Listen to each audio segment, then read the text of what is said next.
Hello mga guys, dito naman po tayo sa ating page, no?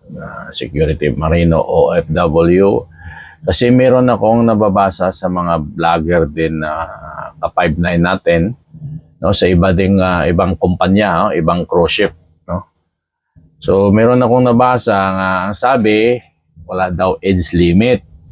So alam nyo guys, pag sabihin nyo walang age limit, meaning to si 60 to 65 years old pwede mag-apply basta qualified. O mali po yun, mali po.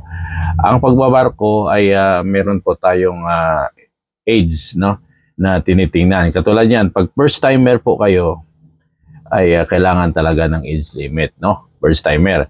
Maliban lang po doon sa mga nag-retire sa PNP, sa EFA, na yung age nila is 45 to 47 years old, no?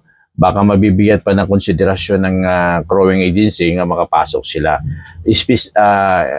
Importante, physically fit sila, no? Sa pag-apply. So, pero kung sinasabi niya nga yung walang age limit, pag ikaw ay old-timer na sa pagbabarko o iba-iba ka na ng kumpanya, no? May experience ka na sa pagbabarko, so kung umabot ka man ng 50 years old to 55, o ano bro, to parang pangit na sa mga ganong edad na magbabarko ka pa, no? Dapat sa mga ganon for good ka na dyan sa atin sa Pilipinas, no? So kung yan nga, yung binibigay kong halimbawa, no? Pag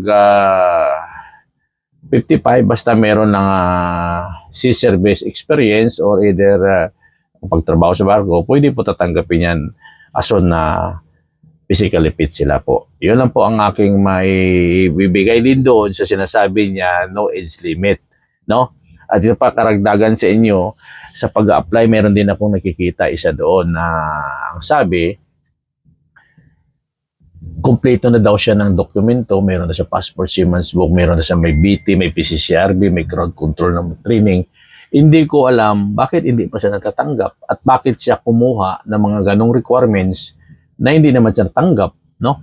So, yan ang panay ko pinapayo sa ating mga ka-59 no, mga ating mga aspirant diyan na magbarko na wag muna tayong kumuha ng mga dokumento na hindi pa in-advise na sa atin ng mga crewing agency. Ang kukunin lang po natin dyan, yung katulad nito ng mga dokumento. Ipapakita ko sa inyo, this is passport, no? Passport, that is the document. Ang una-una nyo kukunin. Pag hindi pa kayo natanggap, mag-umpisa pa lang kayo mag-apply, dapat meron kayo nitong passport. And the next one is I show you the seaman's book. No? Ito yung seaman's book na sinasabi. So, yan lang po muna, dalawa. At kung meron kayong training certificate sa X-ray, dalhin nyo na din yan. Kukunin nyo din yung certificate of employment nyo sa mga kumpanya kung saan kayo galing nag-security.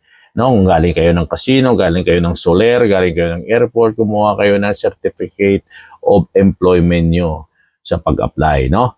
So yan po ang maibibigay ko sa inyo mga idol, no? Dahil po ay marami po ang naliligaw sa marami kasi nagba-vlog na kaka-5 na natin. Hindi ko naman sinasabing tama lahat na sinasabi nila, no? Kasi may mga pauli. So kung ako lang ang inyong susundin, kasi sinishare ko yung aking experience, that is my third company na dito eh. So ewan ko lang sa mga iba kung susundin nyo yung mga advice nila. Basta sa akin, ibibigay ko sa inyo. Pag hindi pa kayo hired ng agency, kung anumang company dyan sa atin sa Pilipinas, pagbabarko, ang unahin nyo lang po kukunin na requirements ay seaman's book at passport. Yan lang po dalawa. At i-prepare nyo na din po yung training certificate nyo kung meron kayong training certificate regarding sa X-ray operator at yung certificate of employment nyo. Kung saan galing kayong company diyan na pinanggalingan yung trabaho. Yan lang po i-prepare nyo. And then, mag-prepare din kayo. Kung matanggap kayo, mag-prepare din kayo sa papasahin nyo din po yung interview. Diba? So, yan lang po ang may bibigay kong payo sa sunod nating vlog. Meron din ako payo naman sa inyo na bago. No? Kung mayroon man kayong katanungan regarding dito sa aking pinapayo sa inyo, mag-comments lang kayo below at kung ano magtanong, no? Huwag na kayo magtatanong-tanong kung paano mag-apply. Siyempre, kung sabihin nyo paano mag-apply, kailangan nyo talaga ng experience. Yun yung sinasabi ko, experience, certificate of employment, passport, Siemens book. Tapos, pwede kayo mag-apply doon, no? Pwede kayong mag-walk-in, pwede kayong online application. Yan lang po mga idol yung aking ma-advise sa inyong lahat, no? Sa mga aspirant at sa mga nangangarap nga gusto magtrabaho sa cruise ship. Good luck sa inyo at wag mawalan ng pag-asa. Tuloy-tuloy lang sa pag-apply at samahan ng panalangin. At shout out sa inyong lahat and God bless po sa inyong lahat. Maraming salamat po.